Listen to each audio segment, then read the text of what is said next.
Καλησπέρα, καλησπέρα. Ώρα του πόντου κοντά σας και τι άλλο. Μπάμπης Ιωακιμίδης. Χαιρόμαστε που τον έχουμε κοντά. Το χρειαζόμαστε. Είναι κοντά εδώ πέρα. Είμαστε να πούμε στον ετήσιο χορό και χροκαπιτών Καβάλας.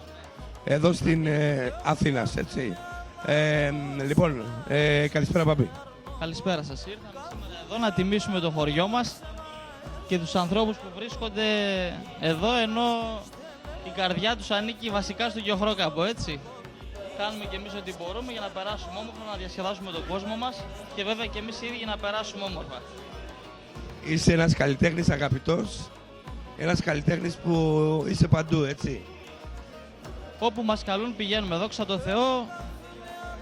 Οι καλοί καλλιτέχνες φαίνονται άλλωστε, έτσι. Καλά, ευχαριστούμε πάρα πολύ. Να μας πεις δύο λόγια για το νέο σου CD, Ναι, το νέο μου CD λέγεται, η ονομασία, ο τίτλος δηλαδή είναι Ασου Κοσμά Συντάροβαν.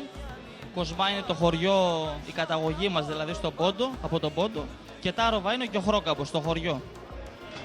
Αποτελείται από 11 τραγούδια. Είμαι εγώ με τον πατέρα μου, συμμετέχουμε στο CD.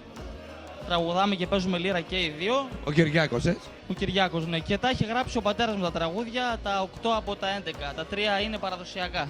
Εγώ να σου πω ότι πάντοτε στην εκπομπή παίζω δικά σου κομμάτια και ο κόσμος είναι τρελαμένος με το λεμόνι και όχι μόνο.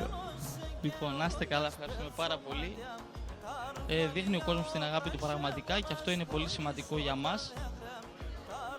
Σημαίνει ότι είμαστε στο σωστό δρόμο, σε καλό δρόμο, πάση περιπτώσει.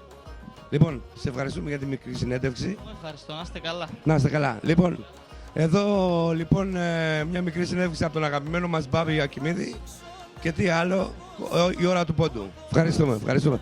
Να πω κάτι άλλο, να πω. Την Τρίτη θα κάνεις και την παρουσίαση του νέου CD, έτσι δεν είναι? Στο ράδιο, αφού κρούμε και σέρουμε, στο ράδιο Ακρίτες. Με τον φίλο μου τον Κωστίκα, τον Ιαζονίδη, έτσι. Σονίδη, ναι, ναι. Θέλω να Απόγευμα την Τρίτη. Λοιπόν, 6 με 8 λοιπόν, Κώστας Ιαζονίδης, αφού κρύωμε και χαίρομαι.